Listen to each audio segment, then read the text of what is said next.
Hey, Jacket here. I'm so excited to be back with the new setup. Today we're going over the Diablo 4 Season 1 reveal and the latest patch notes. If you haven't noticed, there has been some hopping news going on with some of this stuff. So we wanted to make sure you guys got all the news you need to know, all the important details, and we are going to go through them today. And if you wanted to hear about where I've been, stick around to the end.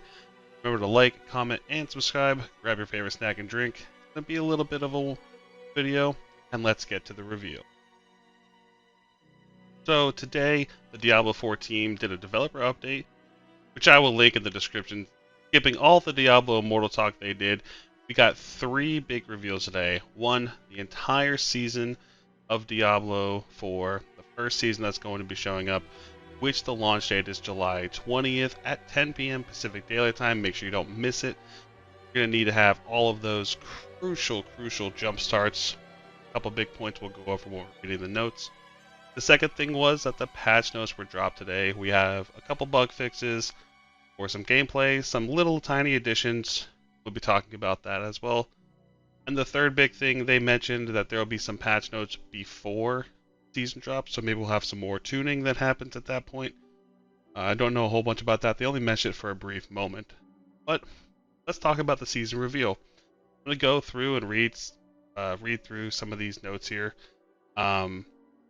Then I'll give you my thoughts. Feel free to leave, your thoughts in the comments. We'll have a discussion about it. It says, Malignance runs rampant in the first season of Diablo 4.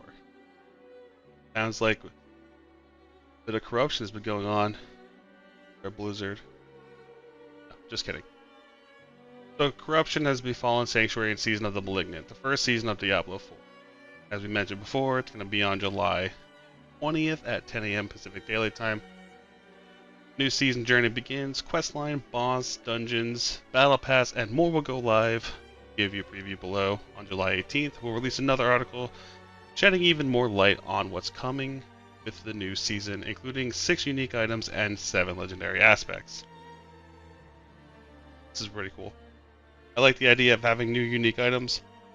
I played a lot of Necromancer. I didn't get a chance to utilize too many uniques. I used the Ring of Mendeln, but Season of the Malignant theme. The deviant form of Lilith's sinister machinations have given birth to a new threat, malignant monsters. These decaying abominations roam Sanctuary in a frenzy, mindlessly attacking anyone in range without hesitation. Wanderers will investigate this mysterious malady in a new questline with the help of Cormund, a former priest of the Cathedral of Light, who also trains you to capture the malignant hearts, fueling those foul beasts and convert them into build-altering powers. The malignancy that's taken hold of the Burning Hell's armies cannot remain unchecked. Must snuff it out at the source before all Sanctuary becomes its thrall. A cool theme. There's a little trailer here. We'll have a link for this article in the description for you guys so that you guys can check it out as well. Make sure you watch this. It doesn't have any gameplay in it, but it's pretty nice. Transmute Malignance into Vengeance. So this is where we're going to go into, we slay partially corrupted enemies. Then it goes into dropping a Malignant Heart from these partially corrupted enemies, which we use a Cage of Binding, the seasonal questline item. And then we have the chance to kill a fully corrupted enemy at the end, and then if those enemies are defeated, we'll get a Malignant Heart. Then the Malignant Heart can be placed into jewelry special sockets. So they said that there's going to be a color for each of the types of the categories that they have. So if you have a red heart, you'll need a red socket to be put in your jewelry, so that's something to keep in mind as well. It looks like there's going to be 32 Malignant Hearts across 4 categories, so I'm assuming each one of the categories will have their own individual color, and that's something we'll learn more about as the season gets closer, it looks like. This is the new boss that they're talking about. One of the main attractions is going to be these malignant tunnels, where we're going to have more of these partially corrupted enemies to allow us to go through and get more of these other fully malignant enemies so that we can get the hearts. And it looks like we're going to have a malignant boss called Barshan the Consumed. And I'm not sure about the difficulty of this boss. They haven't mentioned it. I don't think it's going to be like another Uber Lilith, but we'll see what's, the new notes coming out later on. This is talking about how seasonal character works. I'll do a very brief overview of this. The way it works in ARPG games, or most of them, is that every season starts your character fresh, meaning nothing you've done previously carries over, and you have to level up your character from start. Now, there's a couple things in Diablo 4 that will carry over. They have 100% confirmed in the live stream that the Altars of Lilith will be done. The Renown will be done for the Altars of Lilith, and you will still get the bonuses. The map will be uncovered, and all of the Renown for the map will be granted, so you will start with approximately all three of the first Renown boxes completed, and that is only if you have done it previously. Very key right there. So if you have not completed your Altars of Lilith or getting your entire map, I would highly encourage you to do that before Season 1. Very important that you get that done to get the jump start into Season 1 so you don't feel like you're lacking. Another key takeaway from this is that if you've completed the campaign, you will not have to complete the campaign again. That is very good news. The campaign is good. We're going to go through it again on stream soon, but if you don't need to do it, why do it? And the last thing that looks like I might have missed is your mount will be available immediately. That's also very good. And they have everything spelled out here in this article. It's actually a very good read. Definitely check it out if you have your time to do so, or stick around for our... this is some of the theory behind the seasons, how it gives more life to the replayability of the game. I don't think it's super important. It's just how things have worked in the past. It can change moving forward. I'm actually an advocate for it. I would like to see some change to how we develop in seasons, but I'm okay with this for now. We'll see where they go with the seasons. That's really where the juicy thoughts will come in if they keep this up. We're talking about the seasonal battle pass now. As you hunt down malignant monsters for their build-enhancing hearts and partner with Cormond to discover the source of the corruption, you'll earn rewards from the Season Journey and Battle Pass. Season Journey is broken into chapters with tasks to complete. As you progress through the journey, you'll earn rewards benefiting Sanctuary's defenders, such as new legendary aspects, a mastery title, and a Scroll of Amnesia, which provides a free skill tree and Paragon Board reset. Wow, that's we need to take a second there. You're gonna get something called a Scroll of Amnesia. I believe it's just one, they said, which will do an entire reset for your character free of cost, full skill tree, full Paragon Board. You don't have to do 225 clicks if you're level 100. No gold cost. That's amazing. I'd say that's pretty worth it just to complete the journey. I don't know if this is part of the paid track. I think the paid track is only cosmetic, so hopefully this is part of that free pass section. So as we get closer, we get more information. We'll definitely keep you up to date on that. The journey also provides favor, the resource used to climb through Battle Pass tiers, which is also earned naturally by playing the game, whether it be killing demons, completing quests, and more. And they go in to start saying that the Battle Pass begins at the same time as the season. It has 90 tiers, 27 free tiers, and 63 paid tiers. That's what premium means in this sense.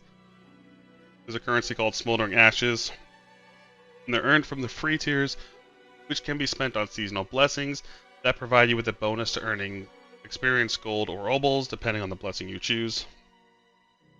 There was like these 5 sections that they showed off in the live stream that had a different section of if you want to get more gold, if you want to get more XP, and you could spend these Smoldering Ashes in those places. So we're going to talk more about the Premium Battle Pass and how that is, you get extra rewards, all cosmetic rewards, and then they give you the cost, 200 platinum per tier skip if you want. 63 premium tiers is a lot. That's a lot of platinum to go through, but do what you will. And there's some final cosmetics they talk about here. I won't go into the exact details here, but this is what the item will look like. This is going to be for all classes. It'll look slightly different depending on what class you're looking at. And then we have the patch notes. So that concludes everything for Season 1 debut. Make sure you take a look at the link. If you have some time to watch the live stream. Again, I skipped the Diablo Immortal part for you. And that's just the quick notes here from the seasonal journey. Not too much revealed just yet. As we get closer, I'm sure they'll be teasing us with a little more. And also after the Season 1 debut, they hinted at some patch notes that were going live here. So we have the build 1.0.4 build that is actually live today. They did a really quick hotfix in. Had to restart my game halfway through the day. And we have some minor fixes. I believe these gameplay issues are about the brunt of this. There's a lot of minor fixes down below, and we're going to read all of these ones. So we fixed an issue where the damage multiplier for Enhanced Frozen Orb wasn't applying correctly. I don't know if this means it's going to be a nerf or a buff. Any of my sorks sound off in the chat, and any of my sorks sound off in the comments, letting me know how this might affect the gameplay for you currently if you're using Frozen Orb. I know that people were really excited to use Frozen Orb, so hopefully we can see if this gives them some more leeway to use it. I won't know until I try it out myself. Fix an issue where the Vortex affix would deal damage through immunity. That is not good for hardcore players. I'm glad that got fixed. Fix an issue where the Elixir of Expertise was reducing resource cost by 10% instead of the displayed 20%. 10% buff to that Elixir. Typically I'm sticking with the Armor Elixir most of the time, so if this is something you're using, awesome, got a little buff for it. Fix an issue where the damage bonus from the Paragon Subdue glyph would be applied to any target instead of only the vulnerable targets. That sounds really broken. I think that's going to be a noticeable difference in gameplay if you're using the Subdue glyph, so I believe you're making most things vulnerable anyway, so hopefully it won't be too jarring when you're playing, but definitely, again, let me know in the comments how it might be. I believe Subdue is a rogue glyph. The next one, fix an issue where the Barbarian's Whirlwind ability would briefly stop channeling when a cooldown skill was cast while using it. It's going to be a buff. If you're using the Whirlwind, does 30% more damage the longer you channel it. That's going to help out there. Fix an issue where the guaranteed overpower buff from the Barbarian's Earth Striker's aspect would be consumed upon gaining any other buff. Again, another buff to a different thing. This is going to be really good if you're using that aspect. I don't know if people were using it, so I've heard that overpower is quite weak compared to other modifiers that go on. But we'll see how that works out. Fix an issue where player character would freeze when using the Rogue Shadow subskill if used outside the range of your intended target. Again, not good for hardcore players, especially when you're trying to use that to get out of danger, so I'm glad they fixed something like this. Want your character just standing there taking the damage you're trying to avoid. Fix an issue where the player could not rotate when casting a channeled skill if using a one-handed weapon with no offhand item. Don't know how it got through, but we're glad that got fixed. Fix an issue where the curse scroll in the Fields of Hatred had a lower cooldown than the displayed 5-minute cooldown. Don't even know what a curse scroll is, unfortunately. Sorry. So, I guess someone will have to let me know what that is, but it got fixed. PM. Fix an issue where aspects that deal flat damage imprinted through the Codex of Power scale to the player's level instead of item power. See, I was hoping they wouldn't fix this when I noticed my barriers got a little good from the...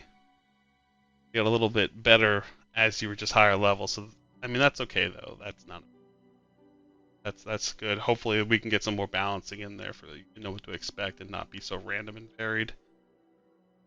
And this one, when I skimmed through, I saw the word Necromancer and I had to read it.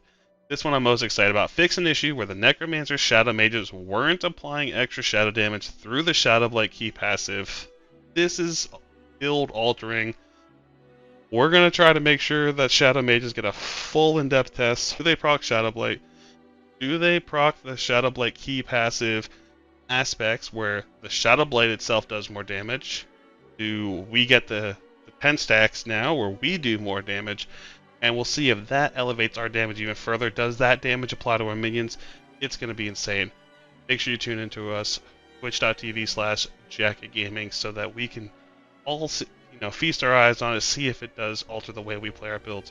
And maybe we turn into Shadow Necromancers. Blight's going to be looking really nice with this.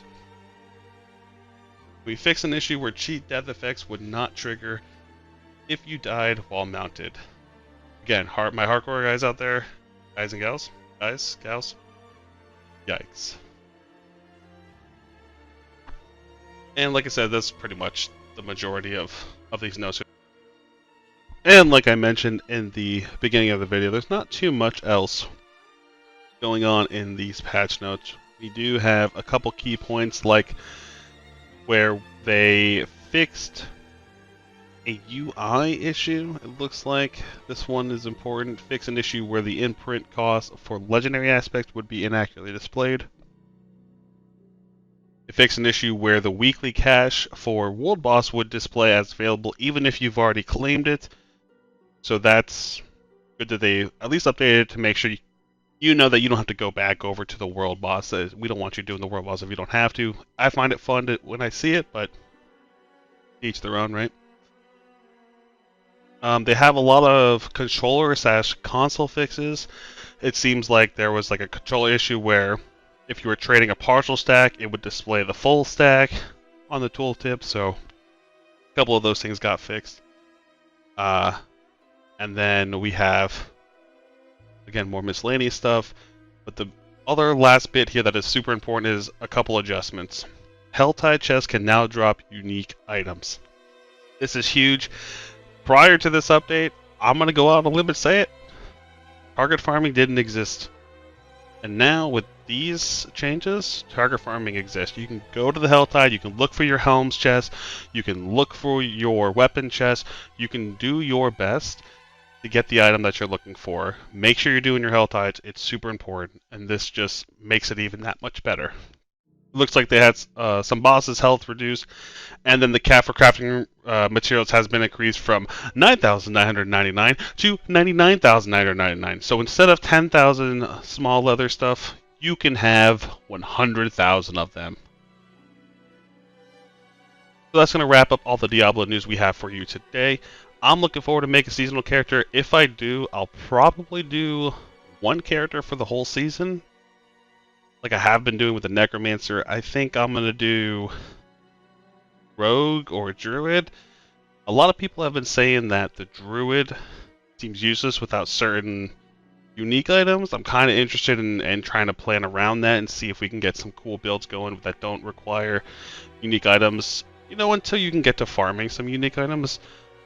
The best builds in the game, I don't want to try to mess with those. You know, they've already been theory crafted. But I would like to be able to plan out a way for people to get to the best build for the game. So that would be nice. And make sure you leave your class in the comments and why you want to pick it for the Season 1 Diablo release. I'd love to hear what other people's thoughts are. And so again, that wraps up everything with Diablo. But for everyone else that wants to stick around here, I wanted to talk to you about where I've been for the last few days and why there hasn't been too many uploads to this channel. But in all reality, I just had to move, and it took a large toll on me. I was exhausted to where like my regular work was catching up to me and draining me, so I took a few days to recoup. We did a few live streams, that was fun. We had a few buddies on the live stream, and then yesterday I had to sleep the whole day. So you know, we just regrouped, we got back, and here we are. We got some exciting news today. I was really happy to get it out to you. But thank you so much for watching, and I will see you in the next video.